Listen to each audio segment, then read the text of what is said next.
அன்பிற்கினிய ஆன்மீக மெய்யன்பர்களே, குத்தாலம் ஸ்ரீ திரௌபதி அம்மன் ஆன்மீக யாத்திரை குழுவினரால் நிகழும் புரட்டாசி மாதத்தினை முன்னிட்டு நாம் எதிர்வரும் 5/10/2025 அன்று தரிசனம் செல்லவிருக்கும் 11 திவ்ய தேசங்களான ஆலயங்களை பற்றிய தொகுப்பில் நாம் காண்பதற்கு முன்பு திவ்ய தேசங்களை பற்றியும் 12 ஆழ்வார்களையும் 4000 திவ்யந்த பிரபந்தத்தை பற்றியும் நாம் அறிந்து கொள்வது மிக அவசியமான ஒன்று என்பதை கருத்தில் கொண்டு முதலில் இந்த 108 திவ்ய தேசங்கள் எங்கெங்கு எவ்வாறு அமைந்துள்ளன என்று ஆராய்ந்து அறிகையில் சோழ நாட்டில் 40, பாண்டிய நாட்டில் 18, மலை நாட்டில் 13, நடுநாட்டில் 2, தொண்டை நாட்டில் 22, வடநாட்டில் 11, திருநாடு அதாவது விண்ணுலகத்தில் 2, திருப்பார்கடல் ஸ்ரீ வைகுண்டம் உள்பட 2 கண்ணால் காண முடியாத அந்த 2ஐயும் சேர்த்து மொத்தம் 108 திவ்ய தேசங்கள் அமைந்துள்ளன என்று 12 ஆழ்வார்களால் 4000 திவ்ய பிரபந்தத்தில் பாடப்பட்டுள்ளது.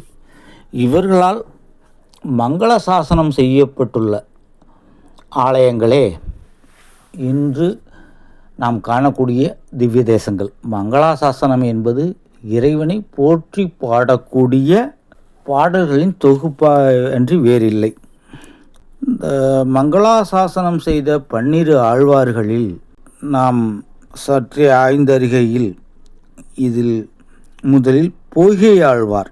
இவர் பாஞ்சஜன்யம் என்னும் புனித சங்கின் அம்சமாக பிறந்தவர்.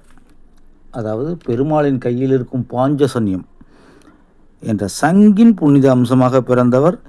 விஷ்ணுவின் 10 அவதாரங்களையும் பாடியவர். அடுத்தபடியாக பூதத்தாழ்வார் திருமாலின் கையில் உள்ள கதையின் படைக்கருவின் அம்சமாக கருதப்படுகின்றார். 2ஆம் திருவந்தாதிகை எழுதியவர். பேயாழ்வார் பெருமாளின் வாளின் அம்சமாக கருதப்படுகின்றார். 3ஆம் திருவந்தாதியை தொகுத்தளித்தவர். திருமழிசையாழ்வார் திருமாலின் சக்கரத்தின் அம்சமாக பிறந்தவர். இவருடைய பிரபந்தம் மட்டுமே முதலாக திருமாலை மற்ற தெய்வங்களுக்கு மேல் உயர்வானவையாக கூறியவை. அடுத்தது 5ஆவதாக நம்மாழ்வார் திருமாலின் அம்சமாகவே கருதப்படுபவர். வைணவ நெறியை பின்பற்றி 4 வேதங்களையும் தமிழில் பாடியவர். திருவாய்மொழி, பெரிய திருவந்தாதி, திருவாசிரியம் மற்றும் திருவிருத்தம் என்ற 4 வேதங்களின் சாரமாக உள்ள நூல்களை பாடியுள்ளார்.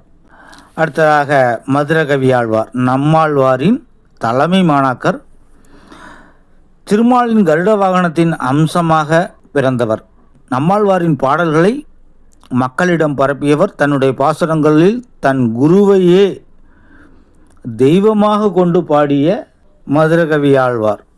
7ஆவதாக குலசேகர ஆழ்வார் திருமால்பின் மார்பில் அணிந்திருக்கும் மணியின் அம்சமாக கருதப்படுபவர். சங்ககால சேரர்கள் மரபில் உதித்தவர். பெருமாள் திருமொழி எனும் நூலை பாடியுள்ளார். அடுத்து வருவது பெரியாழ்வார்.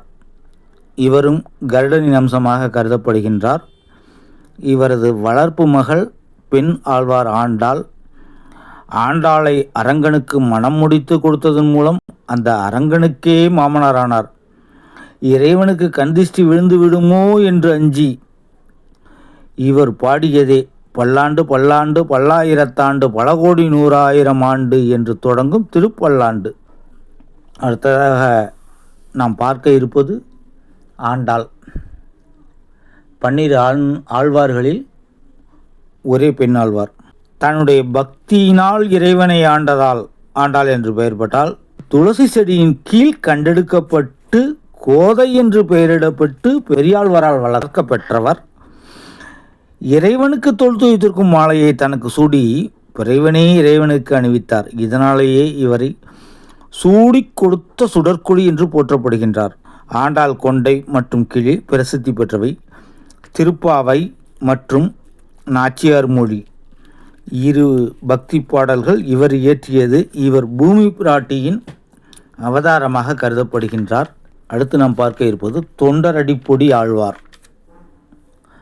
பச்சைமா மலை போல் மேனி பவழவாய் கமலச் செங்கன் எனத் தொடங்கும் திருமாலை மற்றும் திருப்பள்ளி எழுச்சி பாடியவர். அரங்கனை தவிர வேறு எவரையும் தொழமாட்டேன் என்று உறுதியாக இருந்ததால் பத்தினி ஆழ்வார் என்று புகழப்படுகின்றார். திருமாலின் வனமாலையின் அம்சமாக இவர் கருதப்படுகின்றார். அடுத்ததாக நாம் பார்க்க இருப்பது திருப்பாணாழ்வார். திருமாலின் மார்பில் உருவ உள்ள ஸ்ரீ வத்சம் என்னும் மருவின் அம்சமாக பிறந்தவர். பன்னிசைத்து அரங்கனை பாடியவர். அமலநாதிபிரான் என்னும் பாடல்களை பாடியவர். இறைவன் ஆணைப்படி ஆலய அர்ச்சகரின் தோல் மீதேறி இறைவனை தரிசனம் செய்தவர் என்ற பெருமையை பெற்றவர். இறுதியாக நாம் பார்க்க இருப்பது திருமங்கை ஆழ்வார். 12 ஆழ்வார்களில் இளையவர். அடியவர்களுக்கு தினமும் அன்னதானத்தை தொண்டாக செய்தவர். இதனால் இவர் தனது செல்வம் முழுவதையும் இழந்து யாசகமும் கை கொடுக்காது போனதினால் களவாடி அடியவர்களுக்கு அன்னமிட்டவர். பெரிய திருமொழி என்னும் நூலை எழுதியவர். திருமாலின் வில்லின் அம்சமாக பிறந்தவர். திருநாங்கூரில் உள்ள 11 பெருமாள்களையும் தன் பாசுரங்களால் பாடி மங்களசாசனம் செய்தவர். இந்த 12 ஆழ்வார்கள் இறைவனை போற்றி பாடல் பெற்ற தலங்களே 108 திவ்ய தேசங்கள். இந்த 108 திவ்ய தேசங்களில் எதிர்வரும் 5/10/2025 அன்று 11 திவ்ய தேசங்களை நாம் தரிசனம் செய்ய இருக்கின்றோம். ஆகையால் ஆன்மீக பக்தர்கள் அனைவரும் வந்திருந்து தரிசனம் செய்விக்குமாறு